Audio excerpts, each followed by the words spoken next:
Sir क्या नाम होगा आपका? समर्थ नाम है। कहाँ के रहने वाले हैं? मैं हिंदुस्तान का हूँ। मेरे से जब ये पूछता है ना कोई कि किस प्रदेश का, मेरे को बड़ा अजीब लगता है। मैं इंडिया का हूँ, हिंदुस्तानी हूँ। क्या कहना चाहेंगे अभी जो नागपुर में हिंसा हुई, लगातार ये मांग की जा रही है कि औरंगजेब की कब्र खोद देनी चाहिए। तमाम जो नेता हैं जैसे संजय राउत है वो ये कह रहे हैं कि वो शौर्य का प्रतीक है। वहीं जो अभी जिनकी सरकार है वो ये कह रहे हैं कि औरंगजेब ने कहीं ना कहीं भावनाएं आहत की हैं। आप क्या कहना चाहेंगे? संजय राउत जी का तो मानसिक संतुलन हिल गया है। मैं संजय राउत जी से कहता हूँ, बड़े हैं मुझसे, मैं विनम्र प्रार्थना आपसे करता हूँ, आप भाजपा में आ जाइए। आपको एक टिकट मिल जाएगी भाजपा के तरफ से। आप क्या पता कल को केंद्रीय मंत्री बन जाए। कहाँ यहाँ उल्टी सीधी पार्टियों में घूम रहे हैं, ऐसे उलझुल बयान आपको देने पड़ रहे हैं। वो मुँह से तो मुख से तो कुछ और कर रहे हैं, उनकी दिल में कुछ और है। वो बाला साहब ठाकरे जी के साथ होते थे तब तो वो कुछ और बयान देते थे, अब वो कुछ और ही बयान देने लग गए। पहले तो औरंगजेब को गालियाँ देते थे, आज औरंगजेब उनके लिए वली अल्लाह बन गया है। मुझे आप ये बताइए, आपके माध्यम से मैं पूछना चाहता हूँ कि औरंगजेब तेरे को इतना ही पसंद है संजय राउत, तो अपने बाप का नाम औरंगजेब रख ले, तेरे बेटे का नाम औरंगजेब रख ले। संजय राउत तू क्या चाहता है? तेरे घर में औरंगजेब पैदा होना चाहिए क्या, जो तेरे को जेल में डाले और तेरी बड़ी औलाद का शीश उतार दे? क्या ऐसा ही बेटा चाहता है क्या तू? जो औरंगजेब अपने मुसलमानों का नहीं हुआ, जिसको मुसलमान भी शर्मिंदा होते हैं औरंगजेब नाम रखने से, तू कहता है औरंगजेब बड़ा महान था? तेरे लिए आज वो महान हो गया? ये ऐसे ही सर उनका ये मानना है कि औरंगजेब की कब्र की खुदाई को लेके और जो छावा मूवी आई है उसके बाद हिंसा हुई है, नागपुर में ये घटना सामने आई। पत्रकार महोदया, छावा मूवी में तो कुछ भी नहीं दिखाया गया है, उससे बहुत ज्यादा क्रूर था औरंगजेब। औरंगजेब 1.25 मन जनेऊ चढ़ाता था, तब तक रोटी मुंह में नहीं डालता था वो। इतना क्रूर उसका इतिहास। और इनका सिर्फ औरंगजेब को, मुझे ये समझ नहीं आता खाली औरंगजेब को गालियां क्यों दी जाती हैं। सारे जितने बाबर से लेके बहादुर शाह जफर तक ये जितने थे ये मुगल, इनका क्या लेना देना इस्लाम से, इनका क्या लेना देना मुसलमानों से? ये तुर्कमेनिस्तान के लुटेरे थे जो देश में आए। बाबर जो था ना, बाबर जब मरा तो उसने मरने से पहले अपने लोगों को ये बोला कि मेरी कब्र हिंदुस्तान में मत खोदना, मेरी कब्र यहाँ नहीं होनी चाहिए। इतनी नफरत ये करते थे हिंदुस्तान से। पाया इन्होंने सब कुछ यहाँ इसी मिट्टी में, लूटा इस देश को, इस देश के टुकड़े किए, लेकिन चाहते थे कि कब्र तक उनकी यहाँ नहीं है। बहुत नफरत करते थे सनातनियों से, बहुत नफरत करते थे इस देश से। ये हर किसी से नफरत करते थे।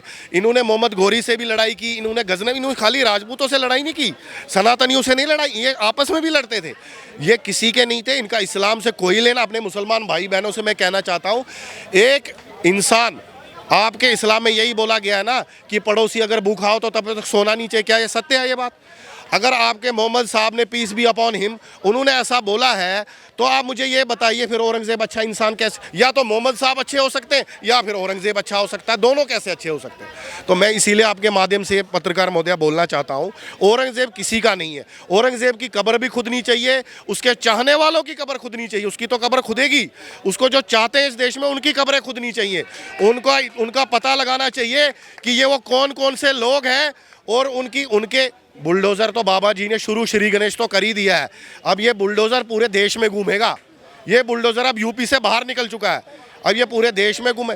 जो भी देखिए, भारत से ऊपर ना सनातन है, ना इस्लाम है, ना कुछ है। भारत सर्वोपरि है। जो भारत के खिलाफ हथियार उठाएगा उसको भारतीय सेना का सामना करना पड़ेगा, और किसी माइका लाल में हिम्मत नहीं है भारतीय सेना से टक्कर लेने की। सर आप ये पे बात कर रहे हैं भारत के, लेकिन जो नागपुर में अभी हिंसा हुई है उसमें विपक्षियों ने ये सवाल उठाए हैं कि वहाँ की सरकार फेल है, नहीं कंट्रोल कर पा रही है, नहीं शासन व्यवस्था को संभाल पा रही है। हाँ, आपका सुशासन तो बड़ा अच्छा था। आपका सुशासन हमने देख लिया कि किश्ती में बैठ के 3 मामूली से लुटेरे समुंदर पार करके दुश्मन देश में आते हैं और मुंबई जैसे जो कैपिटल है भारत का उसमें हमला करते हैं, ताज के अंदर घुस जाते हैं, इतने बड़े होटल के अंदर इतने लोगों को मारते हैं, फॉरेनर्स को मारते हैं। आप मुझे बताइए, आपका सुशासन हमने देख लिया, आपका सुशासन हमने बिहार में देख लिया, जिसको बीमारू राज्य बनाने में आपने कोई कसर नहीं छोड़ी। आपका सुशासन हमने देख लिया यूपी के अंदर, जहाँ इतनी गुंडई थी, जो गुंडई यूपी गुंडई में नंबर 1 हुआ करता था। दिन दिहाड़े सफ़ेद गाड़ियां उठा लेते थे इलेक्शन के टाइम पे, इतनी गुंडई थी यूपी में, और एक से एक गुंडे हुआ करते थे जिनके नामों से लोग कांपते थे। यूपी में ऐसी गुंडई हुआ करती थी कि यूपी के गुंडे पुलिस वालों को रोड पे खड़े होकर कॉलर से खींचते थे, डीसीपी, एसपी, एसएसपी को, और उसके एक तमाचा मारते थे शाहबुद्दीन जैसे लोग। आप क्या बात करती हैं? इनका सुशासन हमने देख लिया है।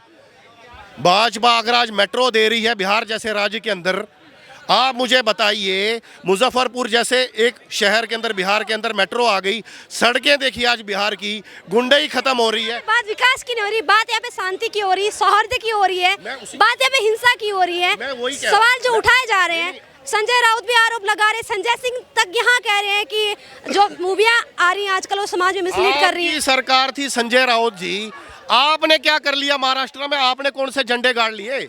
आपने कौन सी शांति वहां पे बना दी? आप मुझे बताइए। अगर किसी ने, मैं कहता हूं, हथियार उठाए हैं देश के खिलाफ, आगजनी कर रहे हैं, कुछ कर रहे हैं, वो कोई भी हो, हिंदू हो, मुसलमान हो, कोई भी हो, उनके घर से बुलडोजर उखाड़ दिया जाएगा जल्द और उनको जेल में डाला जाएगा। ये भाजपा का राज है, उनके खिलाफ एक्शन लिया जाएगा। देखिए, सड़क पे कोई भी कुछ करता है, हर किसी के साथ तो हम पुलिस वाला खड़ा नहीं कर सकते ना, लेकिन ये होता है कि एक्शन तगड़ा लेंगे, जो लोग डरेंगे कोई क्राइम करने से। बने रहे। क्या नाम होगा? मेरा नाम सोनू कुमार है। क्या कहना चाहेंगे जो अभी नागपुर में हिंसा हुई, औरंगजेब की कब्र खोदने की मांग की जा रही है लगातार? ये मेरे लिए बड़ी शर्मनाक की बात है कि हम हिंदुओं को एक छावा पिक्चर देखने के बाद हमारे अंदर खून खोल रहा है। हमें ये याद दिलाया जा रहा है कि छत्रपति शिवाजी महाराज और उनके पुत्र ने जो पूरा हिंदू विश्वराज ये भगवा राज का जो उन्होंने सपना देखा था, आज ये दुर्भाग्य की बात है कि 1707 में औरंगजेब की कब्र वहाँ पर बनी थी। और कब्र खोदने की बात तो बाद में है, लेकिन जो नागपुर में हिंसा हुई है उसकी क्या क्या वजह रही है? क्या चाहते हैं आप? क्या जो दंगाई थे, जो हुड़दंगी थे, उनको क्या सजा मिलनी चाहिए? और ऐसी चीज़ों पर कैसी रोक लगाई जा सकती है? देखिए, जो ऐसे हुड़दंगी है और जो सज़ा देने का जो काम अगर किसी में कोई क्षमता किसी ने रखी है तो वो अकेला एक आदमी है जिसका नाम है योगी आदित्यनाथ। बाकी जितने भी बीजेपी के जो ये अभी फिलहाल मौजूदा में जो मुख्यमंत्री हैं, मैं नहीं समझता वो कोई 3 में या 13 में किसी भी उनके आसपास। आदित्यनाथ की आप बात कर रहे हैं, उत्तर प्रदेश में भी तो लगातार ऐसी घटनाएं आती रहती हैं आए दिन। संभल हो गया आपका?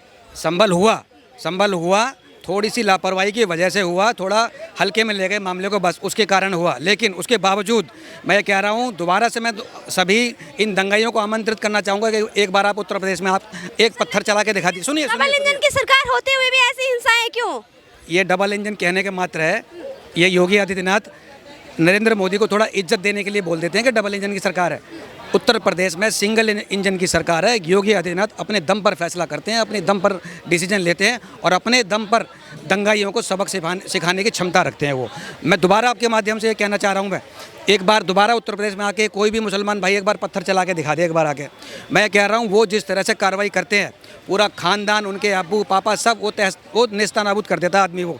जिस प्रकार इजराइल गाजा का इलाज करता है ना, बिल्कुल जड़ से ख़त्म कर देता है, उसी प्रकार योगी आदित्यनाथ इलाज करते हैं। अब दूसरी बात, मैं जॉर्ज फडणवीस, आपके माध्यम से मैं ओपन चैलेंज कर देता हूं आपको, जॉर्ज फडणवीस योगी आदित्यनाथ की तर्ज पर उन दंगाइयों का इलाज नहीं कर सकते हैं। आप देख लेना आप इस बात को। सर, युवा भी है, युवा क्या कहते हैं इन तमाम मामलों बात करते हैं? क्या नाम होगा सर आपका? प्रभात, कहाँ के रहने वाले? यूपी से। आप क्या कहना चाहेंगे सर, जिस तरह की हिंसाएं सामने आ रही हैं, सांप्रदायिक जो हिंसाएं हैं, घटनाएं हैं, जहाँ एक और वहाँ पे हिंदू कह रहे हैं कि हमारे घर तोड़े गए, दुकानें जलाए गए, क्या कहना चाहेंगे? बेसिकली जो योगी आदित्यनाथ हैं, उन्होंने जो डिसीजंस लिए हैं वो मुस्लिम के पक्ष में भी रहे हैं कुछ थोड़ा बहुत, बाकी जो हिंदू के पक्ष में रहे उन्होंने भी मुस्लिम ने भी काफ़ी दंगे फसाद किए, उनके भी बुलडोजर से घर गिराए गए। ये सारी चीज़ें मुझे लगता है कि दोनों साइड से, दोनों के लिए वोट बैलेंस के चक्कर में चीज़ें चलती रही हैं। और ये भी औरंगजेब का जो मैटर उठा है, इसको भी लेके जो एक इलेक्शंस को लेके जो उनकी पॉलिटिक्स रही है, वो हमेशा धर्म को लेके ही रही है।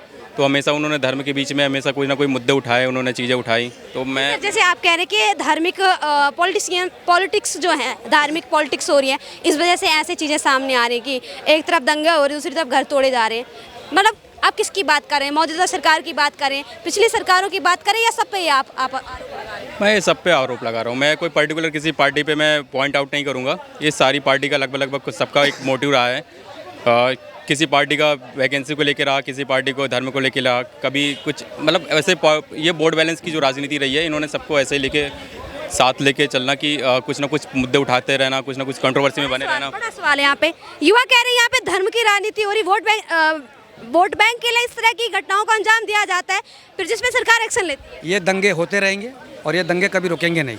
ये दंगे इसी प्रकार होते रहेंगे। इसका मूल कारण क्या है मैं आपके प्रश्न से थोड़ा हट के मैं इस लाइन को ले जा रहा हूँ। मैं इस मामले में आज तक जब से देश आज़ाद हुआ है तब से लेकर आज तक मैं कांग्रेस की डंके की चोट पर तारीफ़ करता हूँ कि उस पार्टी ने डंके की चोट पर हमें बताया कि अकबर महान है, डंके की चोट पर मुगलों को महान बताया, डंके की चोट पर हमें पढ़ाया, मेरे बच्चों को पढ़ाया, मुझे पढ़ाया, हमारे पड़ोसियों को पढ़ाया, मुसलमानों को पढ़ाया, सबको पढ़ाया। पर भारतीय जनता पार्टी इस काम को करने में बिल्कुल तरह से नाकाम रही है। क्या मैं अपने बच्चों को ये बताऊंगा कि सुधीर चौधरी को पढ़ें? वो आपको बताएंगे कि अकबर महान था कि नालायक था? क्या मैं अपने बच्चों को ये बोलूं कि शाम को सोशल मीडिया देखा करो, ये जितने भी न्यूज़ चैनल हैं वो बताएंगे आपको कि औरंगजेब नालायक था कि महान था? कौन बताएगा हमको कि महान और नालायक कौन था? कौन बताएगा हमें? हमारा इतिहास, हमारे पाठ्यक्रम में हमें बदलाव चाहिए। जब तक भारतीय जनता पार्टी डंके की चोट पर इतिहास में बदलाव नहीं करेगी, ये दंगे ऐसे ही होते रहेंगे। सबसे पहला काम इतिहास को बदलना पड़ेगा इनको। इतिहास में ये पाठ्यक्रम चेंज करना पड़ेगा इनको कि रजवाड़ों का राजा था, मराठाओं का काल था, औरंगजेब अकबर जैसे लुटेरे इस देश में आए। ये पढ़ाएगा कौन हमें? क्या मैं अपने बच्चों को ये बोलूँ कि जाओ छावा पिक्चर देख के आओ? पहले वो छावा पिक्चर देखने के बाद मुझसे सवाल करेंगे। मैं बता रहा हूँ, देखिए छावा में तो मैं कह रहा हूँ पत्रकार महोदया कुछ भी नहीं दिखाया गया, ठीक है। उससे बहुत ज़्यादा क्रूरता की थी औरंगजेब ने। मैं आपको बता रहा हूँ जो मतलब उसमें ऐसा नहीं कि शूट नहीं किया अग्निहोत्री जी ने, वो किया था शूट, लेकिन सेंसर बोर्ड ने उसको हटा दिया है। क्यों? क्योंकि इनका कहना है कि इसमें हिंदू मुसलमान के दंगे होंगे। तो ये मुझे ये बताइए, आप फिर फिल्म ही क्यों बना रहे हैं? जब आप पूरी हकीकत दिखा नहीं सकते, आप बयान नहीं कर सकते, फिर आपको फिल्म नहीं बनानी चाहिए इतिहास पर, फिर आपको नहीं बनानी। और अगर आपको बनाने का अगर इतना ही शौक चढ़ा है तो आपको पूरी फिल्म दिखानी चाहिए। अगर आप उसका मतलब आप किसका महिमा मंडन कर रहे हैं आज? क्या फिर अगर ये छावा मूवी में सारी चीज़ें दिखाई जाती तो उसके बगैर भी तो दंगे हो ही रहे हैं ना। मैं इसीलिए आपके माध्यम से बताना चाहता हूँ, ये खाली एक राजनीति है और कुछ नहीं है। औरंगजेब, मुझे आप ये बताइए, हम जय श्री राम जय श्री राम जय श्री राम के नारे लगाते हैं, यहाँ कितने लोगों को पता है कि भगवान राम के दादा का क्या नाम था? पता है क्या किसी को? लेकिन बाबर से लेके बहादुर शाह जफर तक हम सबके नाम पता है, किसका बेटा कौन था, किसका बाप क्यों। कितना बड़ा षड्यंत्र है ये, आप सोचिए। हमें अपने भगवान के दादा का नाम भी नहीं पता, लेकिन हमें बाबर से लेके बहादुर शाह जफर तक सबके नाम पता है। मैं ये आपको बता रहा हूँ, ये कांग्रेस ने जो मिट्टी पलीद की है देश की, और एनसीईआरटी ने कोई कसर नहीं छोड़ी हमारे दिमाग को ब्रेन वॉश करने के लिए। मैं भी बचपन से छोटा बच्चा था जब यही सोचता था कि ये मुगल बड़े महान थे। आप देखिए इसी दिल्ली के अंदर Akbar road, Aurangzeb road, Babur road, फलाने का रोड, डींगने का रोड, यहाँ पे विपक्ष भगवान राम का रोड दिख रहा है आपको कहीं? भगवान कृष्ण रोड दिख रहा है? यहाँ पे विपक्ष ये रोड दिख रहा है कहीं आपको? संभाजी रोड दिख रहा है कहीं आपको? तो ये बहुत बड़ा षड्यंत्र है जो कांग्रेस ने रचा, और आज भी कांग्रेस हमारा इसका पीछा नहीं छोड़ रही है। संजय राउत जैसे लोग ये गांधी जी के 3 बंदर हैं, नवजोत सिंह सिद्धू, अबू काजमी और ये संजय राउत। ये बंदर जैसे गुलाटियां आपने देखा होगा ना, पत्रकार महोदय गुलाटियां मारता है, वैसे ये गुलाटियां मारते हैं। अब मैं कांग्रेस में हूं तो गुलाटी उधर, अब मैं भाजपा में हूं तो अब गुलाटी इधर। इनका कुछ नहीं, इनका कोई दीन धर्म नहीं है। ये खाली राजनीतिक रोटियां सेकने के लिए, कहीं पे कोई मंत्री का पद मिल जाए, मैं तेरा। ये तो अपने बाप, ये तो कल कहेगा मैं औरंगजेब की औलाद हूँ संजय राउत, मैं तो सनातनी नहीं हूँ। आपने कब मुझे सनातनी समझ लिया? मैं तो मुसलमान हूँ।